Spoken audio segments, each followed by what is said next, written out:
खुशियों का वरदान लेकर शेर पर सवार होकर घर में पधारे अम्बे माँ, सबके भाग बनाए जगदम्बे माँ। इस शुभकामना के साथ आप सभी दर्शकों को नूपुर शर्मा का नमस्कार और भाग्योदय में आप सभी का स्वागत है। बोलिए जय माता दी, जय बोलिए माँ शेरावाली की, जय बोलिए सच्चे दरबार की। और आज हम कार्यक्रम की शुरुआत करें इसके पहले आपको बताते हैं आज का पंचांग। आज दिन है गुरुवार, तारीख है 3 अक्टूबर 2024। अश्विन मास के शुक्ल पक्ष की प्रतिपदा तिथि है दोपहर 2:58 तक और उसके बाद द्वितीय तिथि का आरंभ होगा। आज हस्त नक्षत्र दोपहर 3:32 तक है और उसके बाद चित्रा नक्षत्र की शुरुआत होगी। आज इंद्र योग शाम 4:24 तक है और उसके बाद वैधित्री योग शुरू होगा। आज का अभिजीत मुहूर्त दिन में 11:52 से 12:39 तक है और अमृत काल सुबह 8:45 से शुरू होगा और दिन में 10:33 तक रहेगा।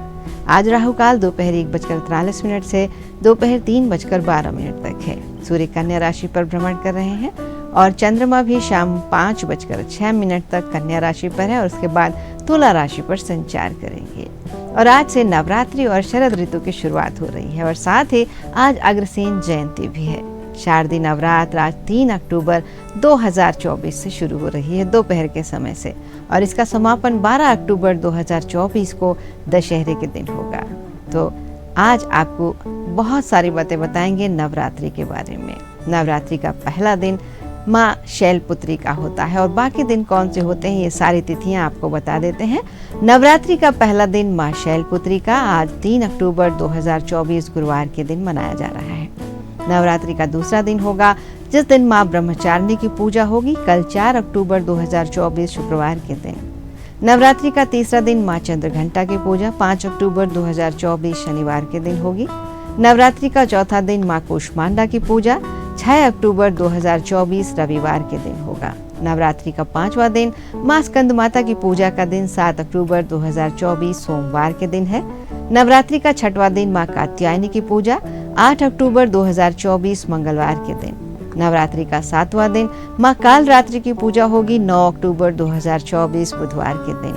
नवरात्रि का 8वां दिन माँ सिद्धिदात्री की पूजा होगी 10 अक्टूबर 2024 गुरुवार के दिन और नवरात्रि का 9वां दिन होगा माँ महागौरी की पूजा का दिन 11 अक्टूबर 2024 शुक्रवार को। विजयदशमी पर्व और दुर्गा विसर्जन मनाया जाएगा 12 अक्टूबर 2024 शनिवार को। और शारदीय नवरात्रि पर आज के दिन घट स्थापना का मुहूर्त भी आपको बता देते हैं। घट स्थापना का पहला मुहूर्त सुबह 6:15 से शुरू हुआ था और सुबह 7:22 तक था। इसकी अवधि 1 घंटा 6 मिनट थी और अभिजीत मुहूर्त में अगर स्थापना करना चाहते हैं तो दिन में 11:46 से दोपहर 12:33 की अवधि 47 मिनट की अवधि है ये, जिसमें आप कलश स्थापना कर सकते हैं। और कन्या लग्न का प्रारंभ 3 अक्टूबर यानी आज के दिन सुबह 6:15 पर हो चुका है और कन्या लग्न की समाप्ति आज सुबह 7:22 पर हो चुकी है। प्रतिपदा तिथि आज दोपहर 12:19 से शुरू हो रही है और रात में 2:58 पर खत्म होगी। आज से शारदीय नवरात्र शुरू हो रहे हैं जो ऊर्जा, उमंग और उत्साह का साथ पर्व है और इसमें हमारे सभी दर्शकों को इस पर्व की 9 दिन के महोत्सव की बहुत बहुत शुभकामनाएं। पूरे 9 दिन इसकी उमंग दुनिया भर में छाई रहेगी। कहते हैं कि शशि सूर्य गजारूढ़ा शनि भव में तुरंग में, गुरौ शुक्रेच ढोलाया बुधे नौका प्रकीर्तिता। देवी भागवत पुराण के श्लोक के अनुसार देवी का आगमन और प्रस्थान किस वाहन से होगा इसका निर्णय लिया जाता है। जब रविवार और सोमवार को नवरात्रि आती है तो माँ का आगमन हाथी पर होता है। मंगलवार और शनिवार को माँ घोड़े पर सवार होकर आती हैं। गुरुवार और शुक्रवार के दिन माँ डोली पर सवार होकर पधारती हैं और बुधवार पड़े तो माँ नौका पर सवार होकर आती हैं। इस साल आज गुरुवार के दिन से शारदीय नवरात्र शुरू हो रहे हैं, इसलिए माँ का आगमन डोली पर हो रहा है। माँ का आना यूं तो सुख समृद्धि का आगमन है, लेकिन माँ दुर्गा की सवारी जब डोली या पालकी पर आती है तो ये दुनिया के लिए एक अच्छा संकेत नहीं माना जाता है। जब माँ पालकी पर आती हैं तो ये चिंता बढ़ाने वाली बात मानी जाती है। अर्थव्यवस्था गिरने से लोगों का काम धंधा मंदा पड़ने की आशंका होती है। देश और दुनिया में महामारी फैलने का डर होता है और कोई बड़ी अप्राकृतिक घटना का सामना करना पड़ सकता है। सेहत में गिरावट आती है। दूसरे देशों से हिंसा की खबरें आ सकती हैं। इसलिए माता से सबकी सलामती और समृद्धि की प्रार्थना करें और उनकी सबसे अच्छी प्रतिमा घर लाएं। और अगर घर में माँ की चौकी स्थापित करना चाहते हैं तो मिट्टी की छोटी प्रतिमा लाएं जिसके मुख पर सरल और शांत भाव हो, तेज हो और मुस्कान भी हो। माँ दुर्गा की प्रतिमा यूं तो किसी भी रंग की अच्छी होती है, लेकिन पीले रंग की प्रतिमा सबसे श्रेष्ठ मानी जाती है। और अगर माँ शेर के ऊपर बैठी हुई हैं, ऐसी प्रतिमा है तो ध्यान रहे कि शेर का मुंह बंद हो। शेर का खुला हुआ मुंह क्रोध को दर्शाता है। माँ दुर्गा की प्रतिमा को घर की उत्तर पूर्व दिशा यानी कि ईशान कोण में स्थापित करना भाग्य को जगाता है। और माँ दुर्गा की प्रतिमा को हमेशा आसन पर स्थापित करें। बिना आसन के माँ दुर्गा को विराजित करने से दोष लगता है। सच्चे भाव के साथ कठिन व्रत का पालन करने और पूजा करने से सुख और शांति की प्राप्ति होती है। साथ ही जीवन में शुभता का आगमन होता है। और प्रतिमा लाने के बाद होती है घट स्थापना। आज नवरात्रि के पहले दिन व्रत का संकल्प लिया जाता है और इस दिन लोग अपनी सामर्थ्य के अनुसार 2 दिन, 3 दिन या पूरे 9 दिनों तक उपवास रखने का संकल्प लेते हैं। संकल्प लेने के बाद मिट्टी की वेदी में जौ बोया जाता है और इस वेदी को कलश पर स्थापित किया जाता है। हिंदू धर्म में किसी भी मांगलिक काम से पहले भगवान गणेश की पूजा का विधान है, इसीलिए सबसे पहले गणेश जी का पूजन करना चाहिए। कलश को गंगा जल से साफ की गई जगह पर रख दें। इसके बाद देवी देवताओं का आह्वान करें। कलश में 7 तरह के अनाज, कुछ सिक्के, मिट्टी और दूर्वा रखकर कलश को फूल और आम के पत्तों से सजा लें। इस कलश पर कुल देवी की तस्वीर स्थापित करें या कलावा बंधा हुआ नारियल रखें। दुर्गा सप्तशती का पाठ करें और इस दौरान अखंड ज्योति अवश्य प्रज्वलित रहने दें। अंत में देवी माँ की आरती करें और सभी लोगों को प्रसाद बांटें। घट स्थापना के बाद माँ दुर्गा के प्रथम स्वरूप माँ शैलपुत्री की पूजा की जाएगी। माता पार्वती पर्वतराज हिमालय की पुत्री हैं और माँ के शैलपुत्री स्वरूप की पूजा देवी के मंडपों में पहले नवरात्र के दिन की जाती है। शैल का अर्थ है पत्थर यानी हिमालय और पर्वतराज हिमालय के यहाँ जन्म लेने के कारण माता का नाम शैलपुत्री पड़ा। पार्वती के रूप में इनको भगवान शिव की पत्नी भी जाना जाता है। और माता शैलपुत्री का स्वरूप कैसा है ये भी आपको जानना चाहिए। बेहद शांत और सरल स्वरूप के साथ माता के एक हाथ में त्रिशूल और दूसरे में कमल शोभा देता है। माँ अपने नंदी बैल पर सवार होकर संपूर्ण हिमालय पर विराजमान है, इसलिए माता शैलपुत्री को वृषोरूढ़ा और उमा के नाम से भी जाना जाता है। यहाँ वृषभ वाहन शिव का ही स्वरूप है और शैलपुत्री समस्त वन जीव जंतुओं की रक्षक मानी जाती हैं। माता शैलपुत्री घोर तपस्या करके भगवान शिव को उन्होंने प्रसन्न किया था और उनके अधीन वे समस्त भक्तगण आते हैं जो योग, साधना, तप और अनुष्ठान के लिए पर्वतराज हिमालय की शरण लेते हैं। माँ अपने भक्तों की मनोकामनाएं पूरी करती हैं और साधक का मूलाधार चक्र जागृत होने में सहायता मिलती है पहले दिन की पूजा से, पहले दिन के व्रत से। शैलपुत्री माता की कथा, दुर्गा चालीसा, दुर्गा स्तुति या दुर्गा सप्तशती का पाठ भी आज के दिन करना चाहिए और उनकी पूजा अर्चना करने से घर में सुख समृद्धि का वास तो होता ही है।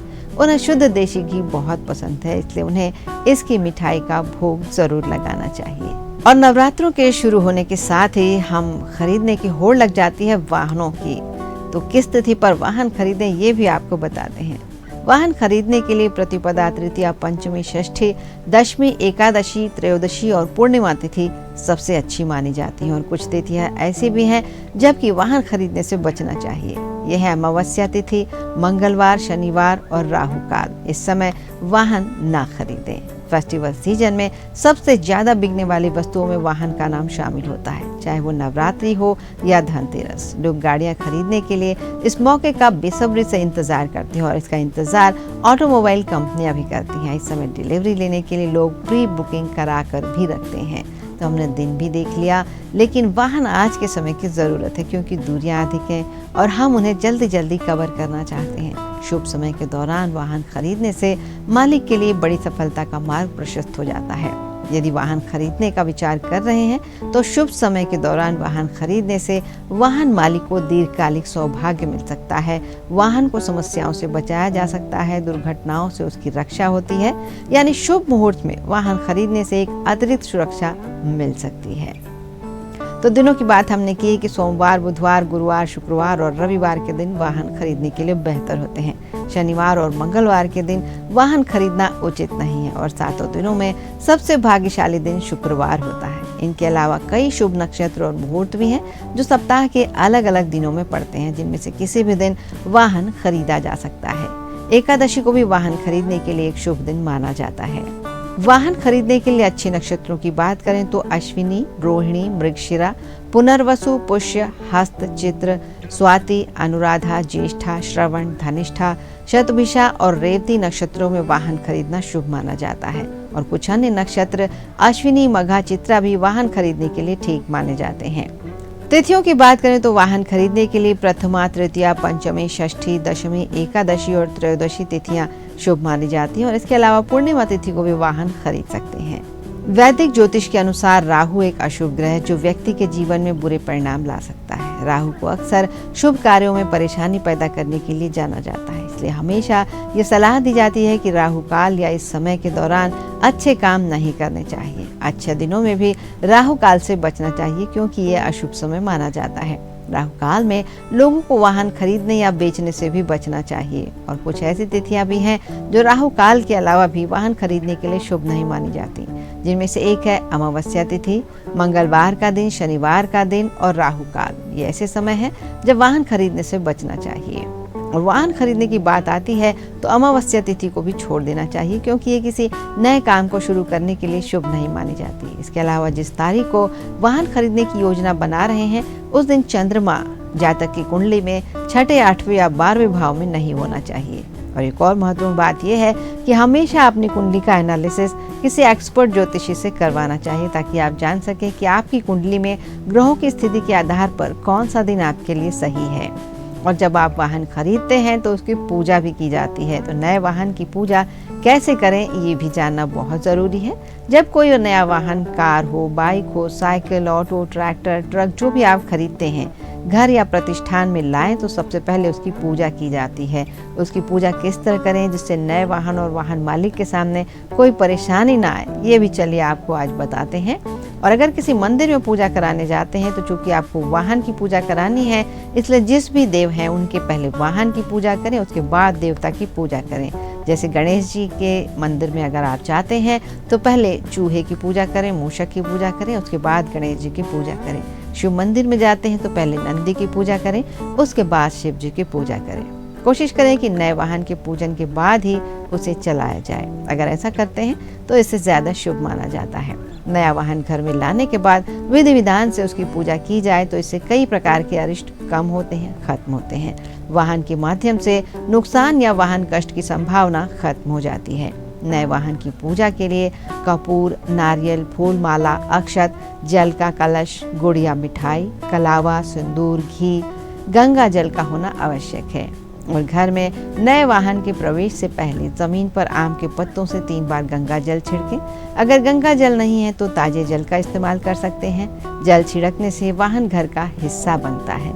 जल का छिड़काव करने के बाद वाहन पर सिंदूर और घी के मिश्रण से स्वास्तिक का निशान बनाएं। स्वास्तिक शुभता का प्रतीक है और ऊर्जा प्रदायक होता है। इससे सकारात्मक ऊर्जा आती है और यात्रा में कोई व्यवधान नहीं आता। स्वास्तिक का निशान बनाने के बाद वाहन को फूल माला पहनाएं या फूल डालें। वाहन पर 3 बार कलावा लपेटें। कलावा एक प्रकार का रक्षा सूत्र है जो वाहन की भी रक्षा करता है और वाहन मालिक की भी रक्षा करता है। और शास्त्रों में स्वास्तिक का भी महत्व बहुत ज़्यादा बताया गया है। इसे बनाने से सब कुछ शुभ होता है, ऐसा हम मानते हैं।